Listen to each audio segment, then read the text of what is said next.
builders, parents, and collectors. On this episode of Mock and Mile Monday here at the Creation Evaluation Station, I am going to be evaluating. This is Master Grade Gundam Epyon. Yes, I've graduated up to Master Grade. This is going to be the first one we're going to do here. Not that we're not going to jump around and do other things as well, but yes, let's check this out.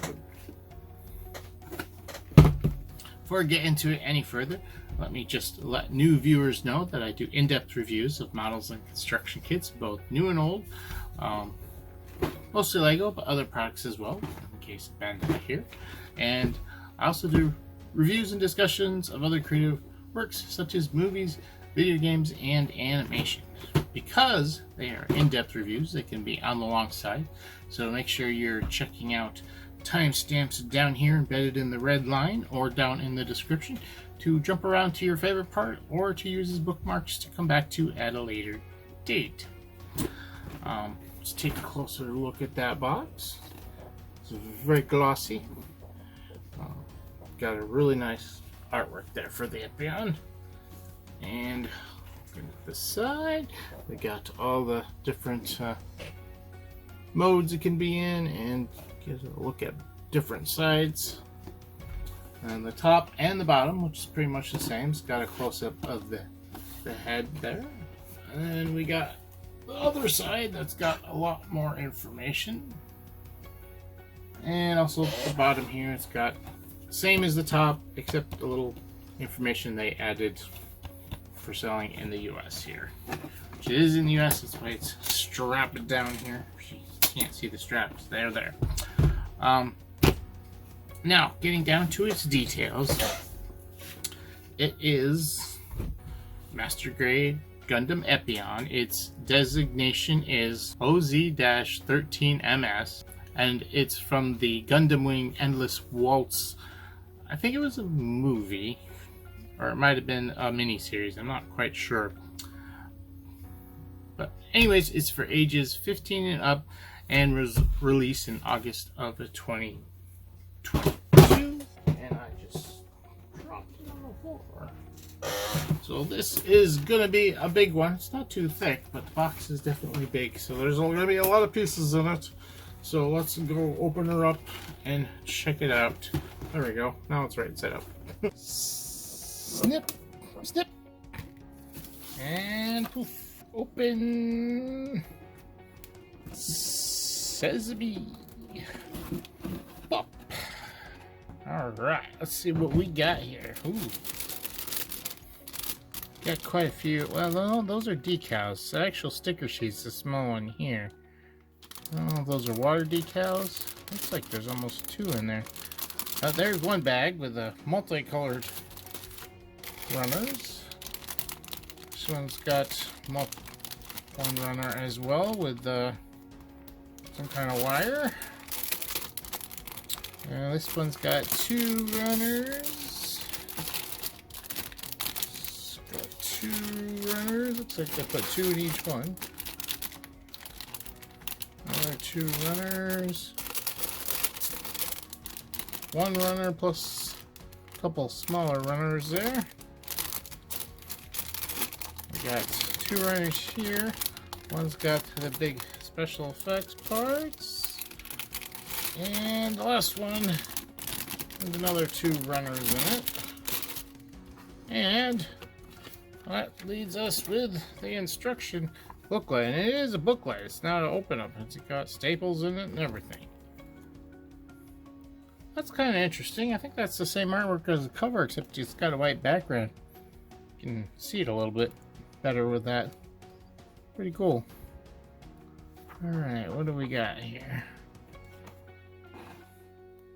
Instructions, those are decals, and there's your parts list. We'll take a closer look at the parts here in a moment. Here we go, some information on the Epyon, showing various pictures and stuff. Cool.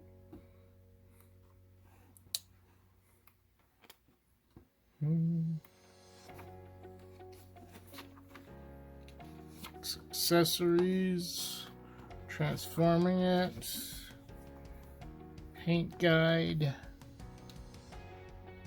Oh, looks like it's got multiple little figures in it, or two pilot and a regular figure. I'm not quite sure what this is. 1-point step. Yeah, looks pretty cool. Let's open up these bags and check out the parts. Let's take a closer look at those runners. First, here we have runner A in multiple colors. We got yellow, kind of a mid-gray. We have some clear parts on there and a few white parts as well. Mostly looks like the pilot is in white, although there's some other stuff on there as well. That's runner A. Runner B we have 2 copies of, and it's in this dark red color. Looks like it's mostly wings on there, but hard to tell. And this is runner C2 and C3. We have essentially a duplicate of C2 is attached to C3, and they're both in this dark red. And then D, runner D, we have 2 of, and it's in this really dark gray. Here we have runner E, once again in that dark gray. And actually I think that's black. That's black. This is dark gray over here, and this is G, and there's 2 copies of these. Oh, and I skipped over F. This is F. It's the effect part for the weapon. Some transparent yellow. And then we have runner H here. There you go. And also in the dark gray. And then we have I here, which is a bunch of joint parts. They're not poly caps, but we have 2 of those. And then we also have an actual poly cap runner here with the flexible poly cap material. And some stickers, and here's that wire, which this is pretty cool. It's pretty stiff. I don't know how much weight it's got to hold up yet. We'll put it together, but I think it'll hold pretty good. Alright, we've got the Epyon assembled here, and he's quite the nice looking beast, and I'm not going to pose him around too much because I am having some problems with him, which we'll talk about. There's some small things that do not like to stick on. I don't know why, but this one piece here that goes on the side of his cheek here, it's the opposite of that, likes to fall off easy. The other one's fine. The same goes for this piece here. This is a little black piece, goes on the side of his leg there. You can see over here that there's one there. That one stays on. This one likes to fall off. Now, overall, he's pretty sturdy. Overall, but not everything. The legs are much more heavy duty than I thought they would be, and they hold up the body well. I mean, I think I've got the one wing touching, but he can actually stand on just his 2 feet without the wings touching the ground, without anything touching the ground, and he holds up pretty well. I do have a problem. These elbows and such actually are strong enough to hold up the arms, despite the long weapon here and the weapon there as well. That works great. The only problem is not the elbows moving, but the arm itself, the attachment up here that it gives it a upper arm swivel, can't hold the weight. It's holding it at the moment, but it definitely comes off very easily, and I don't know what to do about that. It's not something you can glue. But especially with this arm here, with this weapon is a lot actually heavier than the large sword, plus it extends out, which puts a little bit more stress on, well, the elbow. But like I said, the elbow works great. It's just the assembly here in the arm is what the issue is. Now, I did have some problems with the waist keep disconnecting, and then I realized I had assembled it wrong. And it's held up a lot better now, and that problem has been fixed. But the problems with these, I have not figured out. And another thing to note, at least on my kit here, you'll see these little spikes here on his knee are on hinges. And for whatever reason, the one on this side, this is very loose.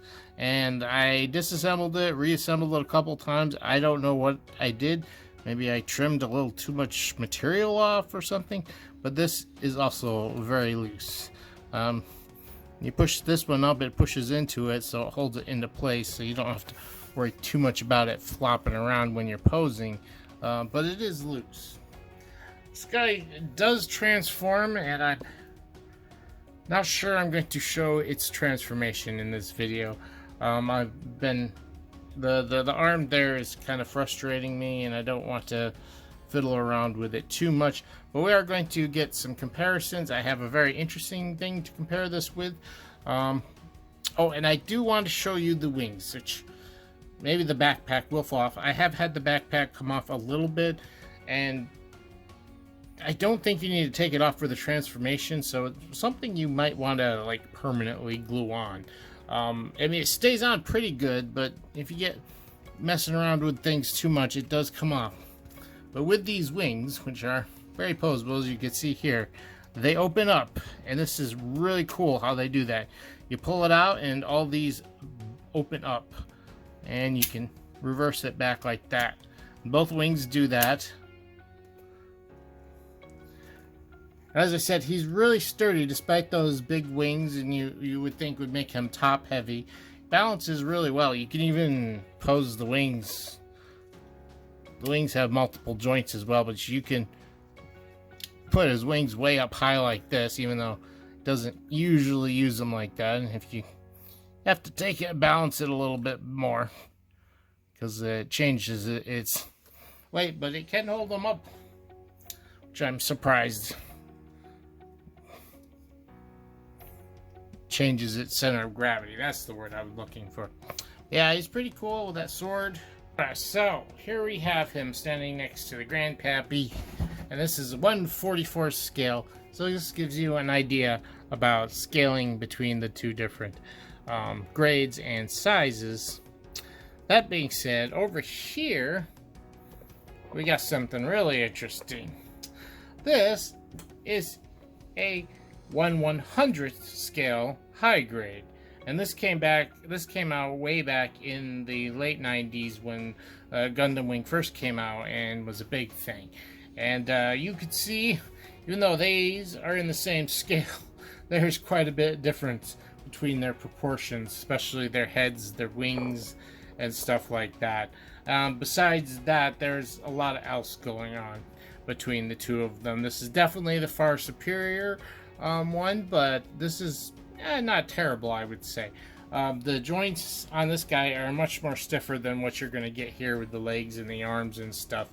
I mentioned that the Master Grade can hold up the weapons without a problem, and as you can see right here, his elbow does not hold up the weapon, and that's an even lighter weapon than the one over here that the Master Grade is wearing. You can see him moving around. The limbs like to jiggle and move just a little bit here and there, and it is not the best. Now, this does transform just like this one does. Well, I mean, it also transforms. I don't know if it's exactly the same. Pretty sure it isn't, but you definitely... I mean, this high grade is almost a little bit taller than the Master Grade, but you can obviously see the wings are very, very simple compared to the other one.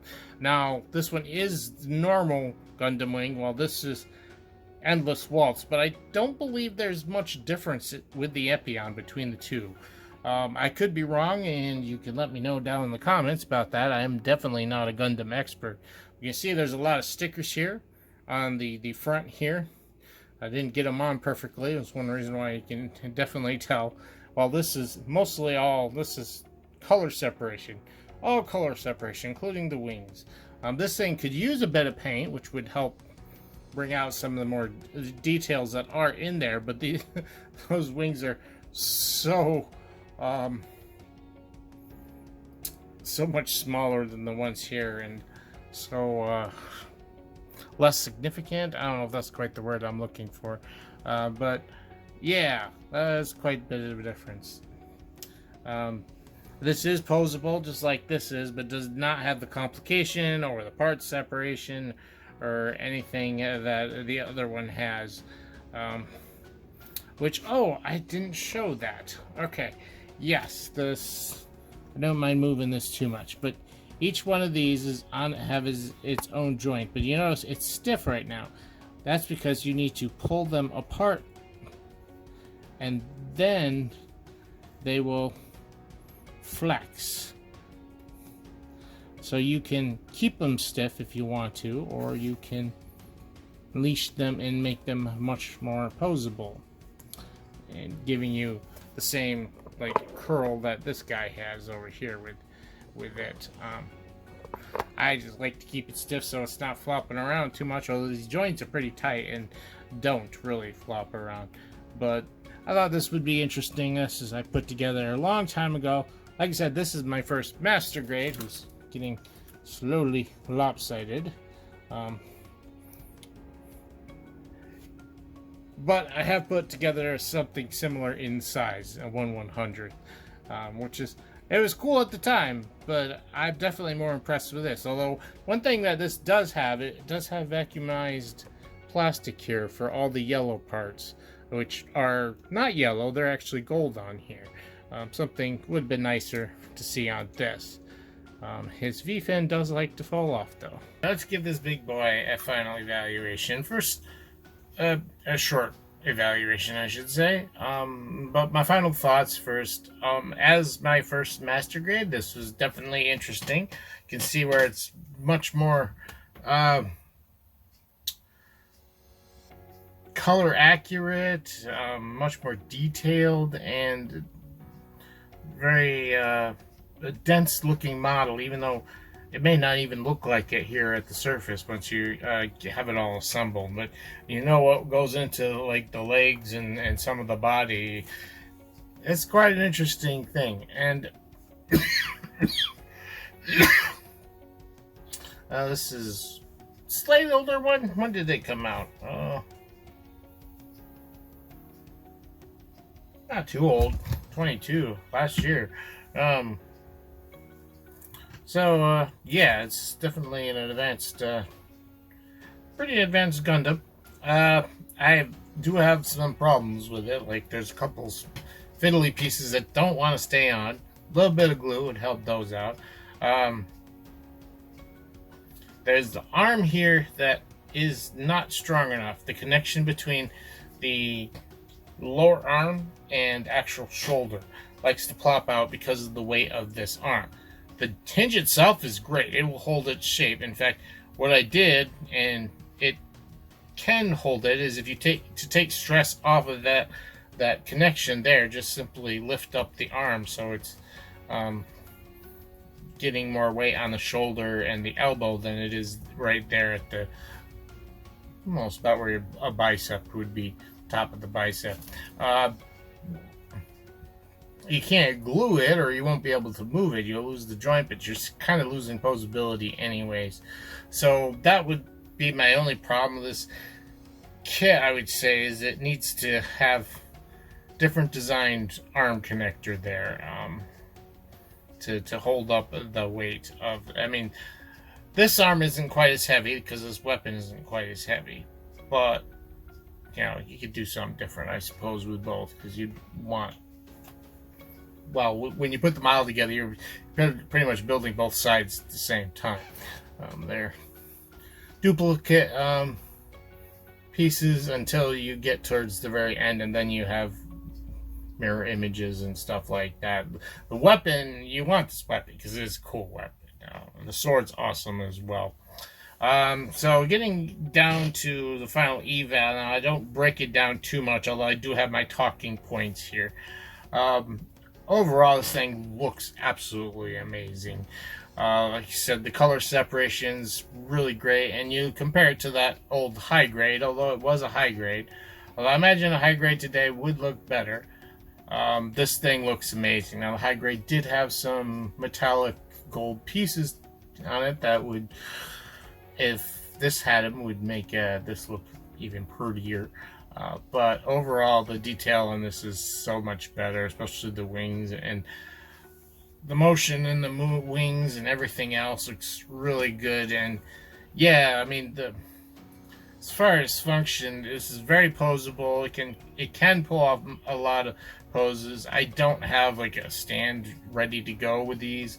There are some stands in some of the kits I have. I haven't gotten to them yet. When I have that, I will start having stands I can use. I don't have any that I've bought separately to use specifically. But he stands okay with just out of the box. You want your stands for doing poses and things like that. And very posable knees, joints in the elbow. The wings have plenty of move direction. You could fold them back all the way back. You can put them all the way up, down. And then they open up. That's such a cool feature. And this does transform. I have not transformed it yet, but I can tell just by when I put it together. The transformation parts are built into this thing. And it's so intricate. I'm a little worried about transforming. It'd probably be fine, but it does make me a little nervous. Now, I think there is some parts forming to the transformation. Like, I think that the hands pop off and stuff. Obviously, this becomes the tail, so that is going to pop off. But it's also a weapon, and I don't count if a weapon becomes part of the original vehicle or mode or whatever. That's fine. You got this awesome beam sword here that's juiced up here with it's directly connected to him on his hip here. Now, comes with this really stiff wire and stuff, which is good. It is a little bit annoying because it's really stiff, and like if you move the arm around a little bit, it will actually pop off the other half of the connection to the hip, just because the wire is so stiff. It's not actually going to move unless you really squinch it. But it allows for a lot of... It's really long, so you can pull off a lot of poses, but you're going to have to, like, move the wire around and pose the wire to accommodate for that, or it's, like I said, going to pull off the piece. Anything else I really want to talk about? No. Like I said, there's some fiddly things that could use a bit of glue. But they don't need it, and it also depends on your model kit. I don't know why some of the pieces are just a little bit, maybe something I did when I cut them out or something, and they're not important.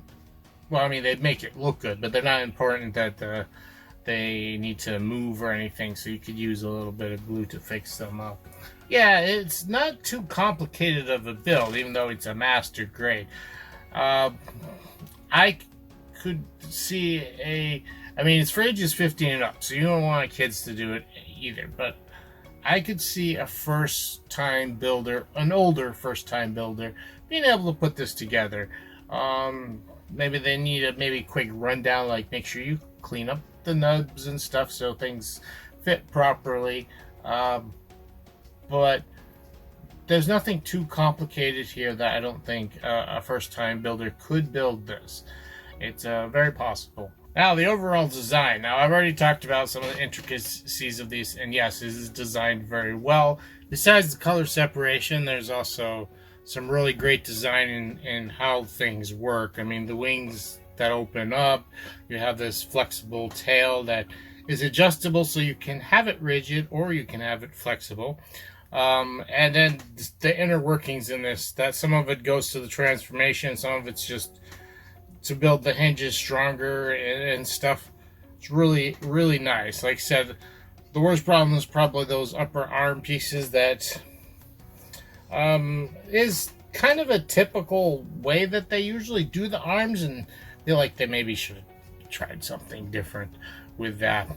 But overall, I think this is a pretty cool mech. Gotta admit, it's the first time putting a master grade together, so I have nothing to compare it with. That's one reason why I don't give these full in-depth reviews or breakdowns, but did have some talking points. Oh, speaking of talking points, I keep forgetting. One of the first parts you put together is the head. Actually, I think it's the second, but I don't remember now. It's very early on in the build, and there's something very interesting about the head. The eyepiece and the cameras are all on one piece, and they're clear. So I had a very hard decision whether I wanted to put the stickers on or not. And this does have stickers, but the stickers that go on are very appropriate. Except for these eyes, because I'm not sure. The piece was completely clear. Why would you have a clear piece unless you have light piping going on? And the problem is, if you want light piping with this, you would want a trans green plastic, like this type of thing that's going on here with the sword here. So I did decide to put the stickers on, but if you wanted to, I think you can tint clear plastic, and it might not get as nice bright green like this, but you could tint it green, and then you could have light piping. And if you're not sure don't know what light piping is, they used to do this a lot with Transformers. Is you would have basically like a window in the back of the head where you could shine a flashlight or just have a lamp back here shining, and the light would go through and come out through the eyes, so it looked like they were lit up. And considering you have a camera in the back and a camera in the front and eyes in the front, you could consider doing this. Now, I could probably disassemble the head and still pull off those stickers and clean up the piece a little bit if I ever wanted to do that. So that's why I went ahead and put the stickers on. But that was kind of neat. Was kind of surprised to see that. I don't know why they didn't just make it in this color and use that. That would have been awesome. But I don't know. I have a feeling they had plans to do something but didn't follow through with it, or had a special edition that maybe did have that type of effect going on. I don't know. But overall, yeah, some really nice design on this. The final eval score I ended up giving this was a 9.5. Now, going forward, when I compare this, putting other master grades together and stuff, that could potentially change. This is my objective opinion on this, based off of putting together smaller mechs, smaller ones. Now, I have put together that other high grade way back when, and but that was my only really point of reference to anything of the same size. And master grades are supposed to be much more complex than the high grade, and it definitely is. So yeah, I think this is pretty good overall. And there's a little nitpicky things here, but I think it's a great looking kit, and it's not that hard. So let me know what you guys think down in the comment section down below, and if you have any questions or whatever. This is my first master grade. Have you put a master grade together? Let me know, and give me any pointers if you have them too. I will be doing more. That's one thing. The next 2 weeks I'm probably not going to be doing any model kit reviews. I have a project I want to work on for the channel. It's basically building myself a newer, better, more improved light box. I'm needing to replace the one I have now anyways. It's a pretty rough shape. So if you enjoyed this video, please give it a like. And if you're new here or have not yet, please subscribe. We're up to over 300. I think we're hit 325 or around about there, really close. Anyways, so yeah, you subscribe, that would be greatly appreciated. And anything you do will help the channel. Just watching the video will help the channel. And if you do subscribe, make sure you head down to the description and check out my links to Facebook or Twitter. I would recommend following me on there. You will be notified when videos come out much faster than than YouTube. Sometimes YouTube can be really late on that. There's also a Patreon down there if you want to check that out. It's not much there. It's one of the work things I need to do is do something more with that. Trying to find time between that and between actually making the videos, assembling things, and also a part-time job is kind of frustrating. But yeah, that's it for me here at the Creation Evaluation Station, reminding you creativity is key.